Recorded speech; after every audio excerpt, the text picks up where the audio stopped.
Hello, everyone. My name is Michael Gibson, and I'm your host of Socialization of Abuse with Norm Therapy. Sorry, we're a little late coming on tonight, and last night we had to cancel our show. We had some technical difficulties. I'm traveling in the Middle East right now, so of course, um, I'm not always getting the best reception. Today, we have a wonderful addition to our team over at Abuse Refuge Org, who's going to be on our show tonight. He works in the graphic design area, well, really in the editing area. His name is Christopher Taylor Derwin. Really amazing person. I've been working with him. He says his name translates as the sacred cloth in Hebrew. So we're going to have some fun with that in this conversation as we move along. If I'm lagging or if I'm inaudible at any time, just, of course, let me know. And I'll be more than happy to adjust my internet settings, but that'll take up some time. Anyway, getting back to our show, I want to talk about norm therapy for a couple of seconds. We help people to find themselves in otherwise circumstances where they've lost themselves. Abuse is a very daunting circumstance. It goes to the depth of your soul. And oftentimes when you use the word depth, when you're dealing with anything in life, it normally means you're in a dark or deep place. Most people lie their way through their abuses. They put themselves in circumstances where they have to lie about their abuse. They have to lie about their people pleasing, the people who are narcissistic to them. They have to lie about a lot of things in order to exist. So we talk about that at Norm Therapy a lot, and we teach people how to extricate themselves from that kind of existence. We'll talk more about that. But now I want to talk a little bit about Christopher. He's going to be coming in. He has a very interesting background. I'm going to talk to him about it throughout the show. He's a member of the LGBTQ community, and he's one of these guys who, working with our organization, he does quality work. He has a good heart, and his mind is always in the right place. So without any further ado, I'm going to add him to the stage. And once I do that, I got a kind of a lag here, so I apologize to everyone out there in YouTube land and LinkedIn land where we're being broadcast. Hey, Taylor, how are you today? I feel good. Thank you. Thank you for having me. Wonderful. Thanks for being there. I really appreciate you coming on our show tonight. You have just been a wonderful person with whom to work. You have a great business and work ethic. We enjoy dealing with you at our organization. Mostly you deal with me in doing video editing and development of different projects alongside myself and Kelly Dean, who is the global executive director of our nonprofit, which is Abuse Refuge Org.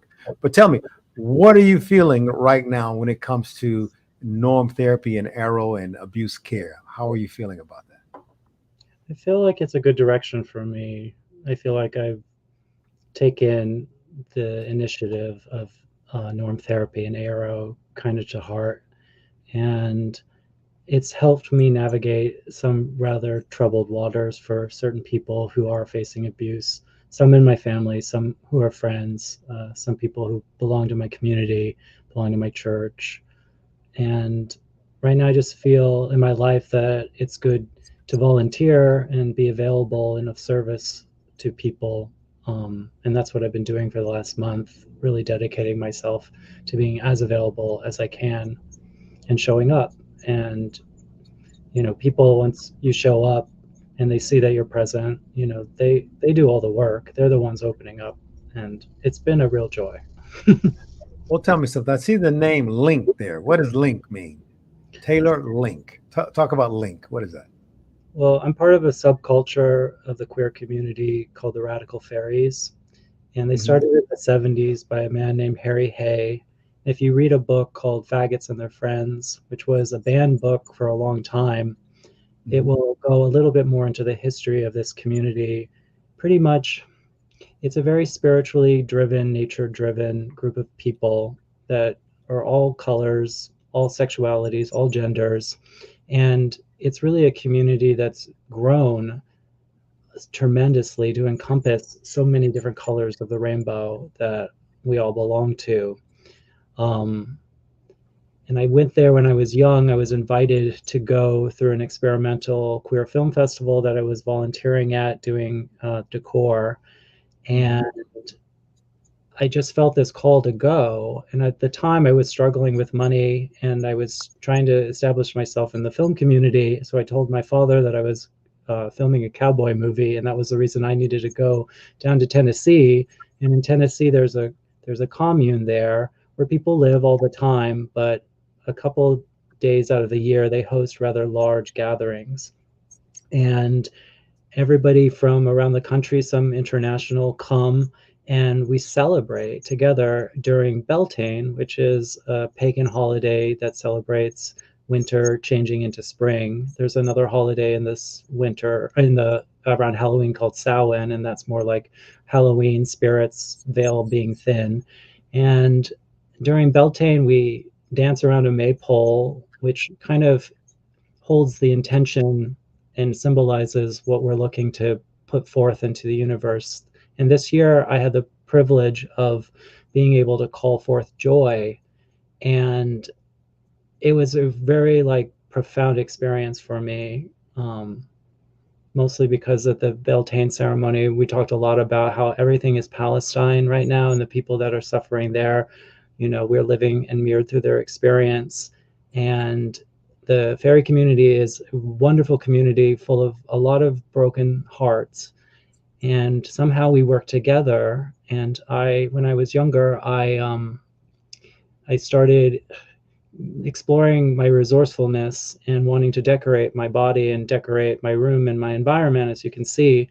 So I took the name, well, they call it a fairy name, Link. And Link does mean linking people together, being a link to things, but it's from a video game I grew up with that a lot of Americans believe very strongly in, called Legend of Zelda. And in Legend of Zelda, Link is on a quest, and it was perfect for the environment because in the woods there were a temple, there was different magical people who thought they were unicorns, dressed up, dancing around and being gay and expressing themselves, and finally being in a space. And I don't know if you've ever been in a space where everybody is like you, and if you're in a space of all trans people, that's a sacred space for those people. If you're in a space for all gay people, and that was the first time I'd ever been around men before like that. And then as the years went through and I continued to grow into my name, it took on many, many mythologies, and it's really been a powerhouse for me to call myself Link. It's a chosen name. So you're living vicariously through yourself. Yeah. Interesting. Very interesting. I don't really have a grasp. Listen, when I left the military, I didn't know really much about civilian life as a grown man, because I joined very early on when I was a young man. And when I left the military, I actually, I wouldn't wear pleated pants, because I thought it was gay to wear pleated pants. I was kind of not homophobic. I was never homophobic. I didn't understand the homosexual community. So that was that. But then when I started knowing that, it isn't about what you wear, it isn't about, how you look, it's about who you are. And I later found out that my brother was gay, and I didn't know, and he was 40 years old. And I didn't know until he was 40. He recently died not too long ago of complications in his stomach, but it was a real awakening call for me. So having you on this show, and for no other reason than posterity, and of course getting the message out to the community that I think the LGBTQ community is probably one of the most abused communities on the planet, next to the disabled community. I think the disabled community and the abuse care that goes on, or the lack of abuse care that goes on in the LGBT community, and that's one of the major reasons I wanted you on the show to talk about it, is to help us as a society familiarize ourselves with those kinds of abuses, but also kinds of the triumphs that your community has overcome in order to deal with those abuses. And that's where we are. I'm trying to get my notebook, so give me 1 second. Forgive me. And do apologize about that. But at the end of the day, I think knowledge and communication, and I think the name of your name, Link, networking is something people have to do in order to get to know the community, understand the community, and find out the plights of the community. You mentioned something else. You mentioned Palestine and the sides that people are taking. What did you mean by that? What were you saying when you mentioned that? People who are facing genocide is a relatable thing, especially in the queer community. Being somebody who's been persecuted is something I can relate to, and being turned away for, wanting freedom, wanting the human right to exist in the world. Pride, it's gay pride right now in New York, but pride is a protest. It started as a protest. It started as Sylvia Rivera taking a brick, a beautiful trans woman who lived around the area, and throwing it into the glass and shattering and making a noise around the world that, we don't stand for that. And I have a hard time accepting my Jewish roots because, they tie back to Israel. And I just, my heart is just so heavy with what's going on against these people that are just fighting to have a sliver of land and be close to the homeland that they were also promised. So with why is everything Palestine? I'm honestly learning that myself. That was a message that they were promoting, that we're fighting the good fight, but we're all fighting the same fight, and that fight is to be free.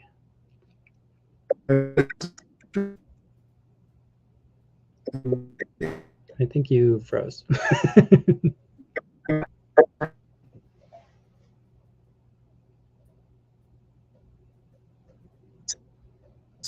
I'm having it. I'm in the Middle East, right? I'm in the Middle East right now, so I'm getting choppy internet service. I do apologize to everyone who's listening. Can you hear me now? Yes. Have you ever been to Palestine? Have you ever been to Israel? No, but I would love to go. I've been there. I want to learn about why these people act the way that they act, and why they think they're this ultimate authority in the world and can get away with this. Like, I want to know who these people are. Yeah, there's a couple of things I think that in the media, I think there's such fervor for what's going on there that people just go with the mob or the crowd or the group mentality, or in this particular case, the organization's mentality. But I've been there, and I've seen both sides of the equation. But the thing I don't understand about I think I saw it on the television, the Queers for Palestine. I think it was called, or something like that.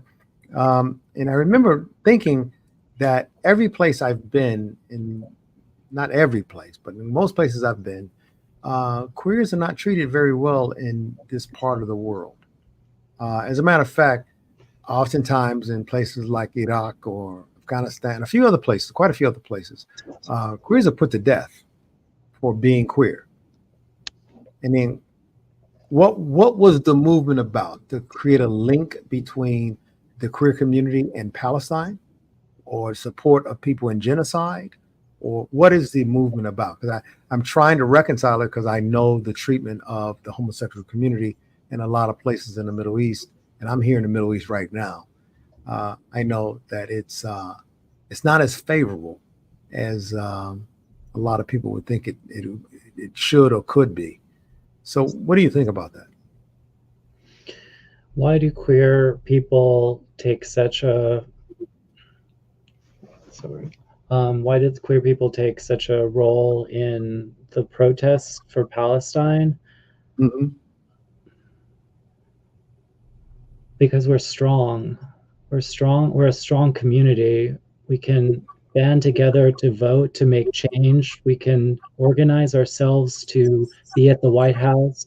We are a network unlike any other network in America. We are very connected. We are like essentially grassroots. It's like we're all on Signal. We're all on all these encrypted things. We're the we're the quickest to be the first responders. We're the quickest to get the people together.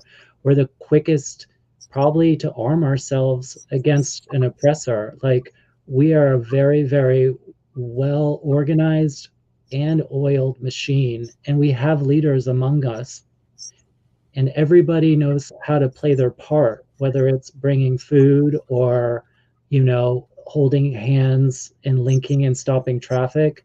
Like, Mhm. we are here to dismantle the patriarchy. That is the goal of the queer community.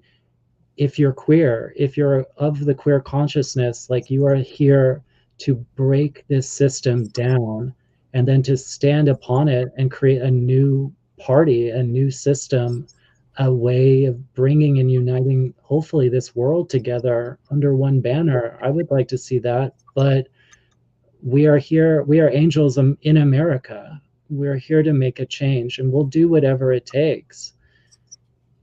Do you feel that you've made a lot of progress over the years? What are some of the major accomplishments made by that community over the past, let's say, 5 years? What can you tell me has been of great service to the community?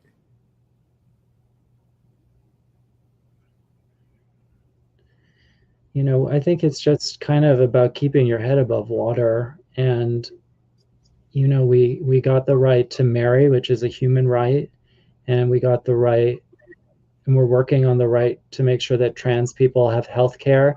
But like, the Republicans just want to rip everything away from us, and they want to rip the environment away from us. And our accomplishments are this, that we just keep organizing. I mean, it started, if you think about Harvey Milk, who was a politician in San Francisco during, the hippie times.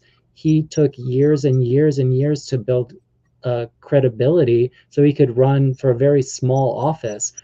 And that's a great movie by, I'm trying to think who directed that film, but it's called Milk.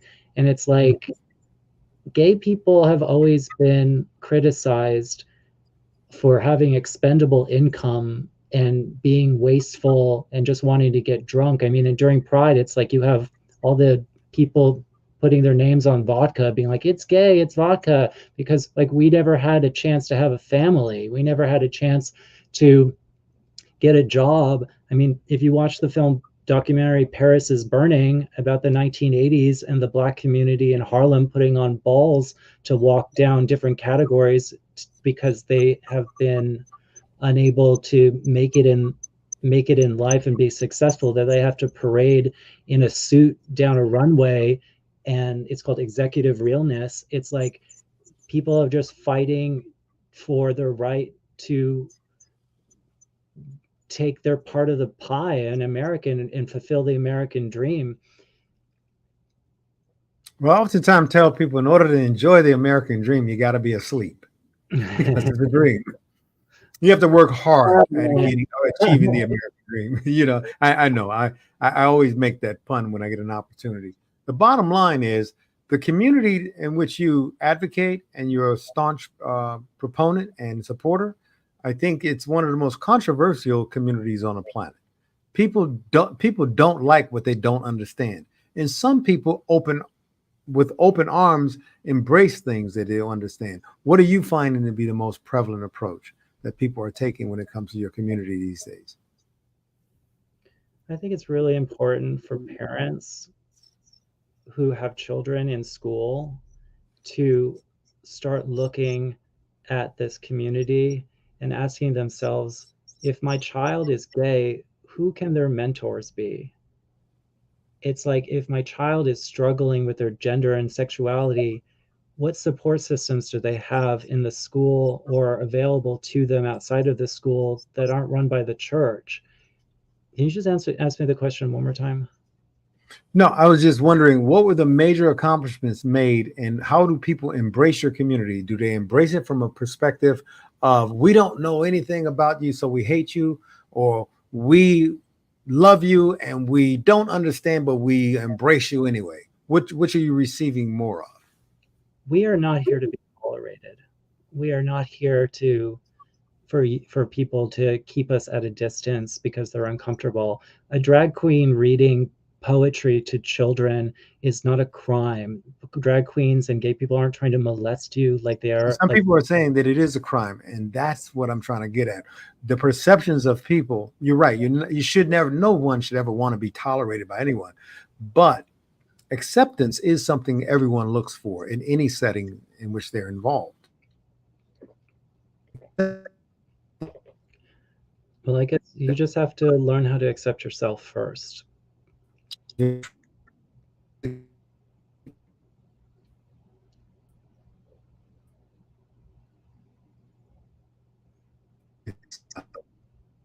still breaking up.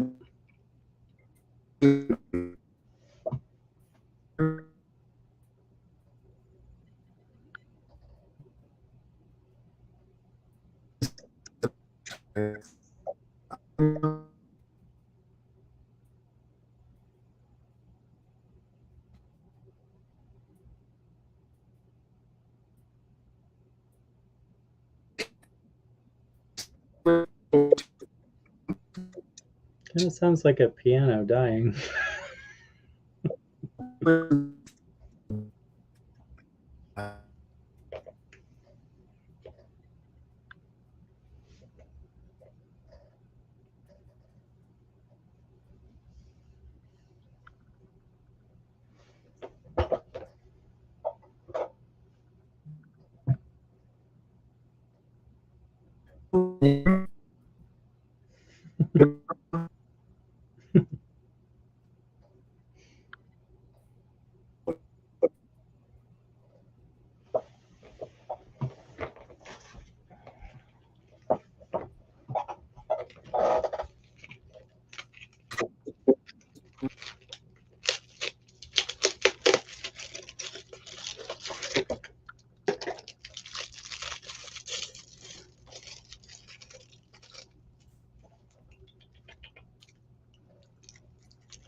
To copy the. You're back. You were You hear me? like 15 minutes. I don't know where you went. I apologize.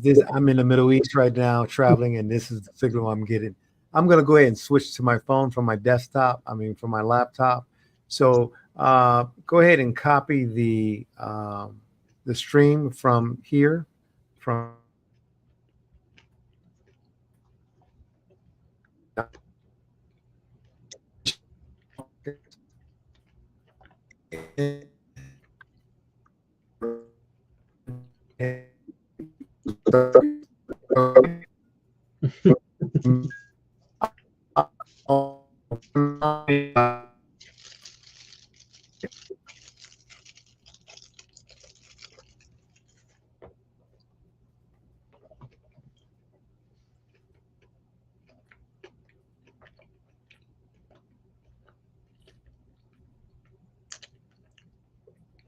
I don't get it.